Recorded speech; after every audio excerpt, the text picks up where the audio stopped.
কিরে পাকিস্তান, তোদের তো দেখলাম আজকেও ব্যাটিং করার সময় মনে হচ্ছিল আরে না রে, আমরা স্ট্র্যাটেজি নিয়ে খেলছিলাম। হ্যাঁ চলে গই। টেস্ট ম্যাচ খেলতে নামছি। আরে তুই তো দেখছি এক্সপার্ট হয়ে গেলে। সবাই মিলে ভালো খেলেছি। ঠিক বলেছিস।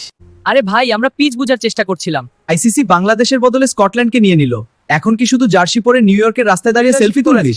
দারুণ। ঠিক বলেছিস পাকিস্তান, বাংলাদেশ তো এখন নিজেদের দেশে অদম টি-20 কাপ খেলছিস। ওরে ভাই, বিসিবি তো ভালোই করেছে, ইন্ডিয়াতে না গিয়ে আমরা এখন শান্তিতে ঘরে বসে বিরিয়ানি খাচ্ছি আর নিজেদের টুর্নামেন্ট খেলছি। আর ইন্ডিয়াতে গেলে তো তোরা আমাদের সাথে সেই ইডেন গার্ডেন্সে আবার সেই পুরনো হিসাব কিতাব শুরু করতি। তোদের হিসাব তো তবুও সোজা, আমাদের অবস্থা দেখ, ইন্ডিয়ার সাথে খেলা পড়লেই আমাদের পাঠিয়ে দেয় কলম্বোতে।